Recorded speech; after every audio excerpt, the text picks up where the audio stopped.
ማንበብ ሀብታም ሰው ያደርጋል። ዛሬ ሪቪው የማደርግላችሁ አራቱ መጽሐፎች አንብቤያቸው የተማርኩትን ነገር ስራዬ ላይ አፕላይ በማድረግ በቀጥታ ባንክ አካውንቴ ላይ ገንዘብ ሰጥተውኛል። እነዚህ መጽሐፎች ሙሉን ሪቪው አላደርግላችሁም። ለኔ የጠቀሙኝን የተወሰኑ ፖይንቶች ብቻ እያነሳን እንመለከታለን። እነዚህን ፖይንቶች ወስዳችሁ አፕላይ ማድረግ ከቻላችሁ በእርግጠኝነት እናንተም ባንክ ውስጥ ገንዘብ ይጨምራል።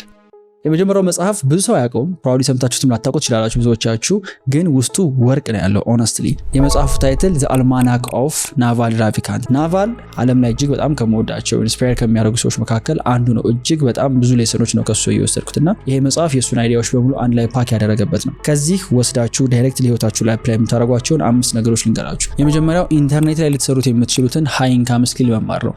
በዚህ ዘመን ስራ መስራት ገንዘብ መስራት እየፈለጋችሁ ስቲል ግን ኢንተርኔት ላይ ልትሰሩት የምትችሉት ሙያ እጃችሁ ላይ ከሌለ ወደ ኋላ ቀርታችኋል። በትንሹ 50-60 ዓመት ወደ ኋላ ነው ያላችሁት።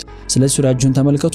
ምን አይነት ስራ ነው እየሰራችሁ ያላችሁት? እንዴት እሱን ወደ ኢንተርኔት ስኪል ትቀይሩታላችሁ? ኢንተርኔት ላይ ያሉ ስኪሎች ሲባል ምን ማለት ነው? ኮዲንግ፣ ዲዛይኒንግ፣ ኤዲቲንግ፣ ሶሻል ሚዲያ ማርኬቲንግ፣ ኮንቴንት ክሪኤሽን፣ ሴልስ፣ ሚዲያ፣ እነዚህ ሁሉ በኦንላይን መሰራት የሚችሉ ናቸው። ስለዚህ ሱዳችሁን ተመልከቱ። የምትሰሩት ነገር በኦንላይን መሰራት የሚችል ካልሆነ ወደ ኋላ እየቀራችሁ ነው ማለት ነው።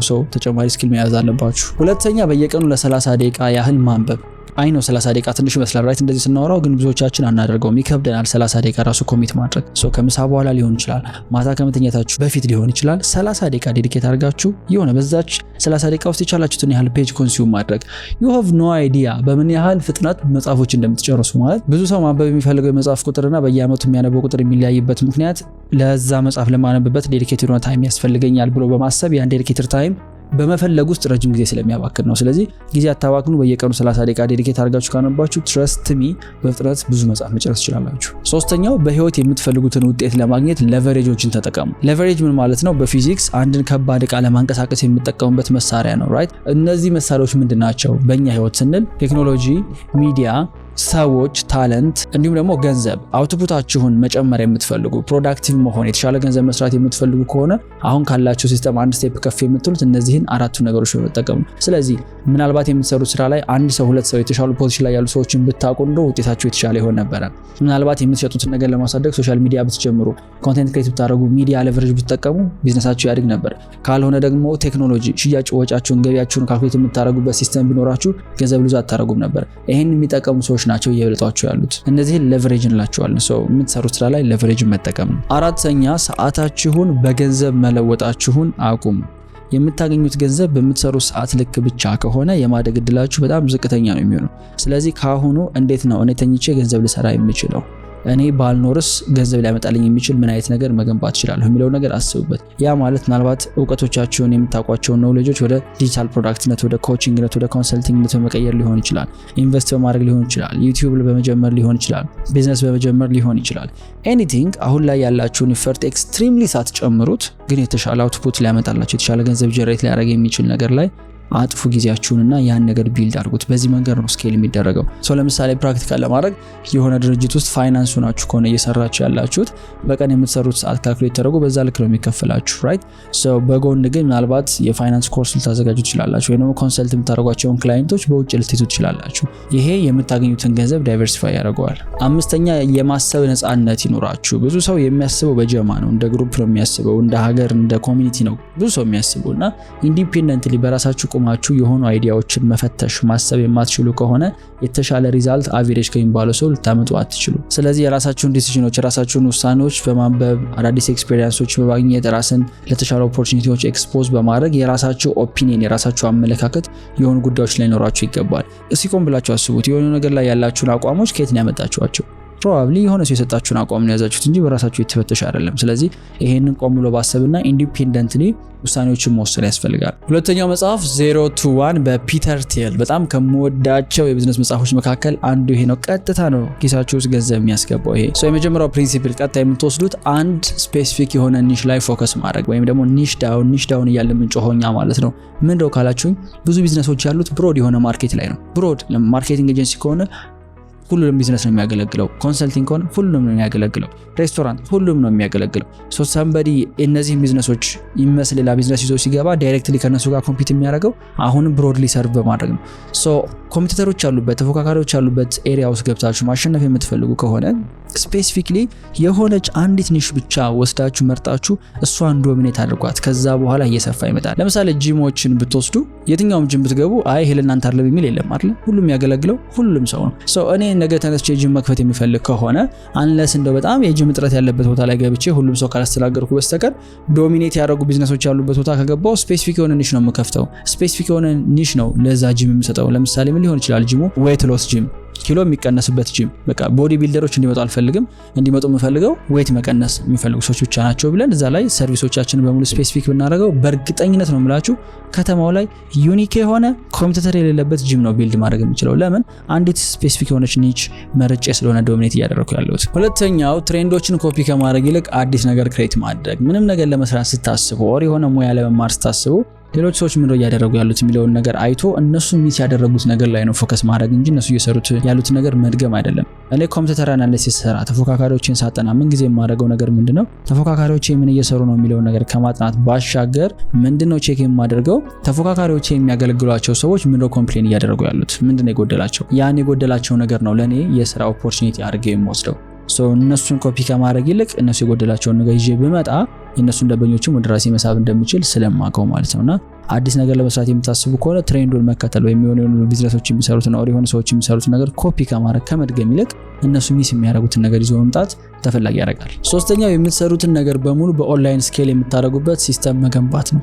ኦንላይን ወይም ደግሞ ዲጂታል ዓለም የሰጠን ትልቁ አድቫንቴጅ ብዬ የማስበው እኛ ረጅም ሰዓት መስራት ሳይጠበቅብን ራሱ የሚሰራ ቴክኖሎጂ ስላለ ነው። ለምሳሌ አሁን የኛ ፕሮዳክቶች ያሉባቸውን ዌብሳይቶች ብትመለከቱ እኔ ሂጄ በየሰዓቱ ቆሜ ወይ ሰው ቀጥሬ እንዲህ ማስተዋወቂያ ይዘን አይደለም የምንቆመው። በቃ ዌብሳይቱ 24 ሰዓት ለ7 ቀናት ያህል ያለማቋረጥ ይሰራል፣ ያለማቋረጥ ሰዎችን ይመዘግባል፣ ያለማቋረጥ ገንዘብ ጀነሬት ያደርግልናል።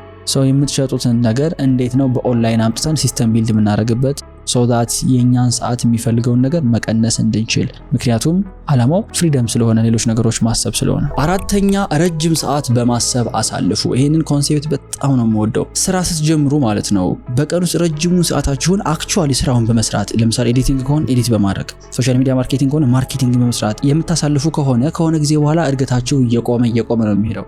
እንደዛ እንዳይሆን በቀን ውስጥ የሆነ ያህል ሰዓት ዲፕሊ ቁጭ ብሎ ማሰብ፣ ምን ነገር ሳይሰሩ ስልክና ጠፋፍቶ ፒሲን ዘጋግቶ መስኮት እያዩ ቁጭ ብሎ ማሰብ። አዳዲስ ኦፖርቹኒቲዎች ምን አሉ?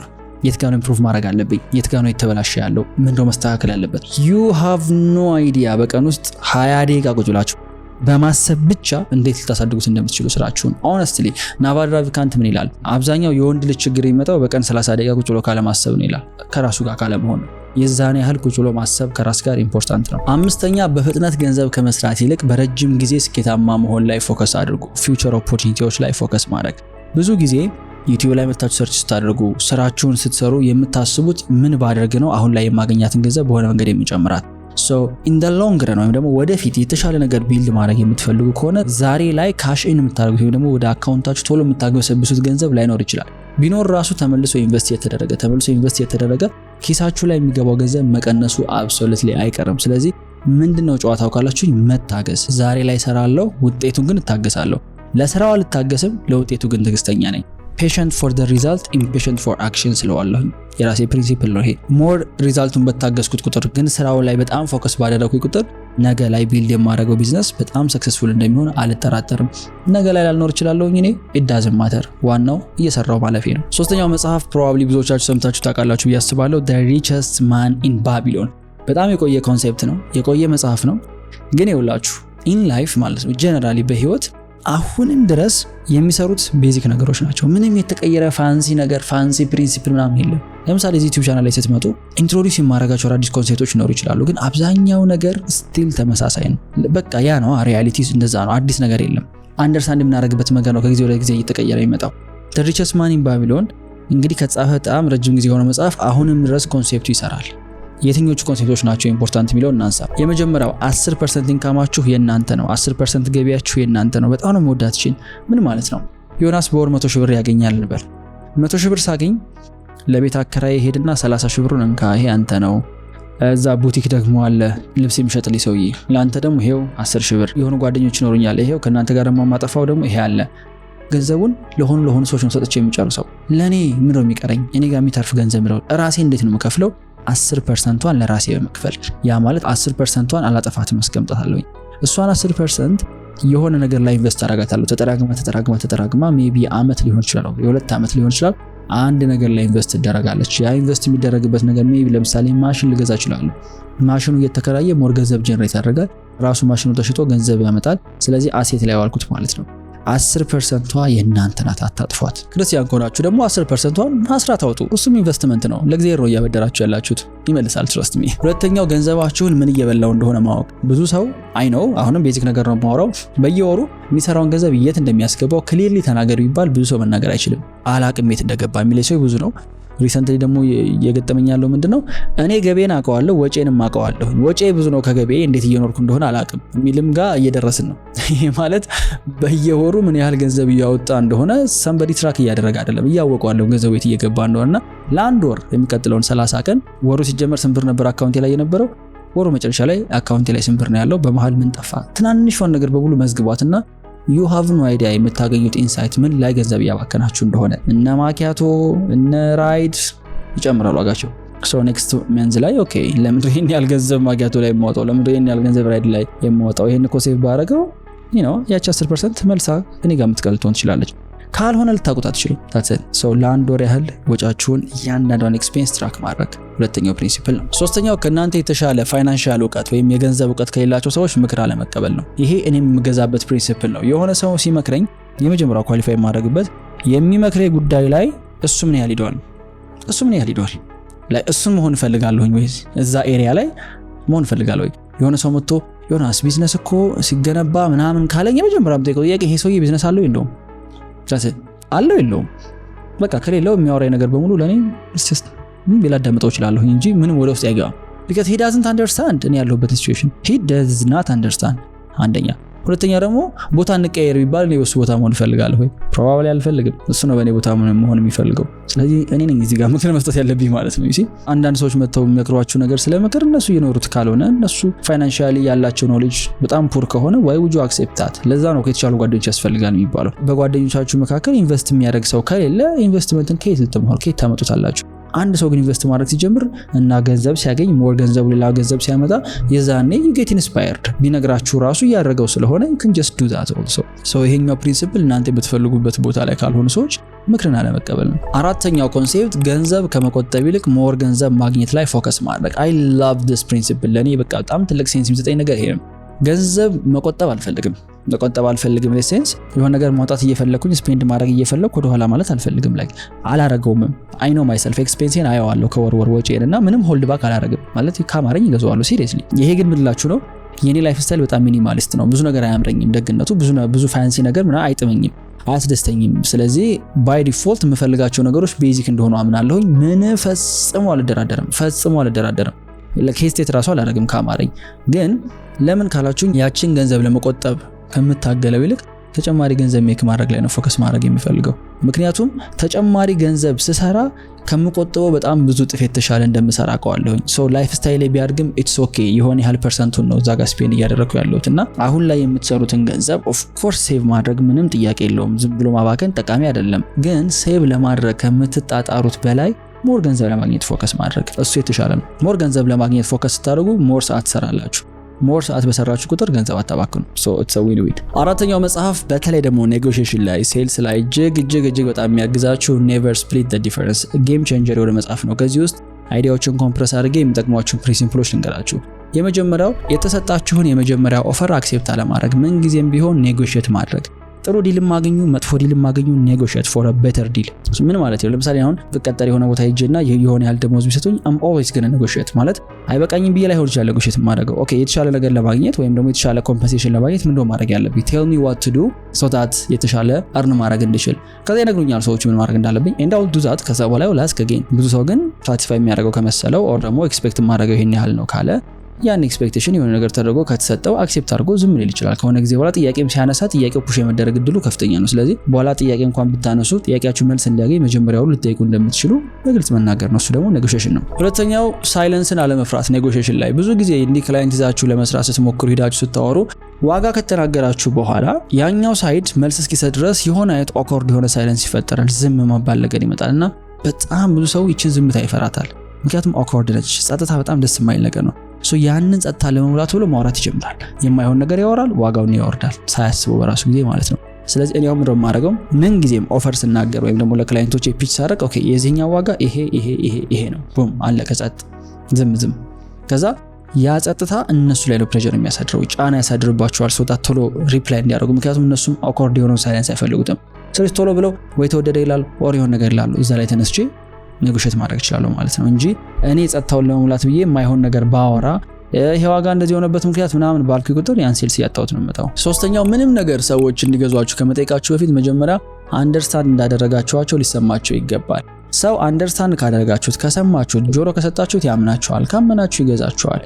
ሁሉም ሰው በተለይ ደግሞ ኢትዮጵያ ውስጥ አሁን ላይ ሆነስትሊ ምንም ነገር ይሸጣችሁ ቢሆን ሰው ሆዱም ሶታል የሚያዳምጠው ሰው ይፈልጋል፣ የሚያወራው ሰው ይፈልጋል። ስለዚህ if you can be that person ቁጭ ብሎ የሚያወራው የሚጠይቀው ለምን እንደዛ ያሰበ እንደሆነ ይሄን ዲሲዥኑን ከየት እንዳመጣው ምን አይነት ነገር እየገጠመው እንደሆነ ኦ ማይ በቃ ሰው ደስ ብሎት ነው የሚያወራችሁ። ከዛ በኋላ ምናልባት አንዳንድ ሰው ላይገዛ ይችላል፣ ግን ሰው አንደርስታንድ ካደረጋችሁት ከተረዳችሁት በኋላ ዋጋም ስትጠይቁ የሆነች ነገር ማጀስት ማድረግ ስትጀምሩ ሰውየውን ከምታውቁት ከነገራችሁ ነገር በመነሳት ነው አንተ በነገርከኝ መሰረት እንዲህ አይነት ሲቹዌሽን ላይ ስለሆነ ያለው ኦኬ ይሄንን እንዲህ ብታረጋው የተሻለ ነው ብዬ አስተካክለዋለሁ ማለት ነው ማቀርብለትን ነገርና እኛ እንደ ሂውማን ቢንግ መደመጥ እንፈልጋለን።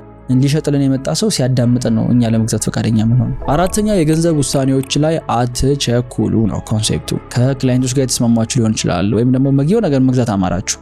ብዙዎቻችን በተለይ ደግሞ መግዛት የምንችል አፎርድ የምናደርገው ነገር ከሆነ መግዛት ባማረን ቁጥር ነው መግዛት የምፈልገው። እኔም በዚህ ተጠቂ ነኝ ሆነስትሊ ማለት አንዳንዴ ኢምፐልሲቭ ዲሲዥኖችን ራሱ ያስገርሙኛል። ቁጭ ብዬ ከሰው ጋር ያወራው ምናምን የሆነ ነገር መግዛት ካማረኝ እዛው ጋር ደውዬ አዝዤ ላስመጣው እችላለሁ። ጉዳዩን እቸኩላለሁ ሁላ እስኪመጣ አንዳንዴ እንደዛ ልጅ ያደርገኛል። ሆነስትሊ ሁላችንም በዚህ ተጠቂዎች ነን ብዬ አስባለሁና ሜቢ እነዛ ትናንሽ ገንዘቦች ሲሆኑ ያን ያህል አፌክት ሊያደርጉን ይችላሉ። ግን ቢዝነስ ላይ ፋይናንሻል አካውንትን ባላንስን የሚያናጋ ነገር ከሆነ ግን ምን ይባላል ወዲያው ሐሳቡ እንደመጣላችሁ እደሩበት አንድ ቀን። ከዛ በሚቀጥለውም ቀን አስፈላጊ ከሆነ ብቻ ግዙት። አንደኛ።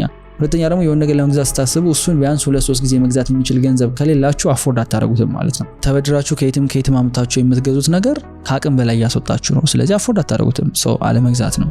አምስተኛ ሰዎች ሪጀክት ሲያደርጓችሁ አንገዛም፣ አንፈልግም፣ ይቅርብን፣ እስኪ ልማከርበት፣ ላስብበት ሲሉ እሺ ያልተሳካልኝ ብሎ ከመመለስ ይልቅ ጥያቄ መጠየቅ። ለምሳሌ የሆነ ሰው አይ ይሄ ነገር ተወደደብኝ ካለ ተወደደብኝ? አዎ። እንዴት ተወደደብህ? ላይ ሃው ከምን አንፃር ነው ተወደደብኝ ያልከው? እዚህ ቢካዝ አፎርድ ስለማታደርገው ወይስ ደግሞ የተሻሉ ሌሎች ኦልተርኔቲቭ የርካሽ የሚባሉ ኦፕሽኖች ስላሉ ነው ያ ሰው የተወደደብኝ ያለው? ምን ጊዜም ቢሆን መጠየቅ።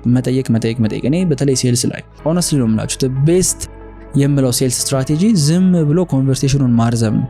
የሆነ ሰውዬ ተወዶብኛል ብሎ ጥሎ ለሄድ የነበረውን ሰው እንዴት እንደተወደደበት ለምን ተወደደ እንዳለ ከዛ ምን ያህል ቢሆን አፎርድ እንደሚያደርግ ምናምን ዝም ብላችሁ ብታወሩት የሆነ ሰዓት ላይ የሆነ ፕሮዳክት ሸጦለታላችሁ በእርግጠኝነት ነው የምላችሁ። ምክንያቱም ሴልስ ላይ ትልቁ ታርጌት የሚደረገው ነገር ምንድነው? ከሰዎቹ ጋር ረዘም ላለ ሰዓት ማውራት ነው። ሞር ባወራችሁና ደህና ጥያቄ መጠየቅ ሲጀምሩ ክፍተቶች ታገኛላችሁ። በእነዛ ክፍተቶች እየገባችሁ የመሸጥ እድሉን ታገኙታላችሁ ማለት ነው። ዳይሬክትሊ የባንክ አካውንቴ ላይ ገንዘብ ከሰጡኝ መጽሐፎች መካከል እንግዲህ 4ቱ እነዚህ ናቸው። ሃይሊ ሪከመንድ አደርጋችኋለሁ ሁሉንም እንድታነቧቸው። አንበብ እንኳን የማትችሉ ሰዎች ግን ዛሬ ያወራናቸውን ፕሪንሲፕሎች ወስዳችሁ አፕላይ ማድረግ ከቻላችሁ በእርግጠኝነት ለእናንተም አካውንታችሁ ላይ ገንዘብ እንደሚጨምር አልጠራጠርም። ገንዘብ መስራትን እንደ አዲስ የምትጀምሩ ምን ልስራ ከየት ልጀምር እያላችሁ የምታስቡ ሰዎች ካላችሁ ከዜሮ በመነሳት የመጀመሪያ 100,000 ብር የምትሰሩበትን በጣም ሲምፕል ቢዝነስ ሞዴል ብሬክዳውን አድርጌ የሰራሁት ቪዲዮ አለ። እሱን እዚህ ጋር አስቀምጥላችኋለሁ። ገብታችሁ ቼክ አድርጉት። ለዛሬ አስኩላችሁ የነበረ ሁሌ እንደምንለው ለራሳችሁ ስትሉ አሸንፉ። See you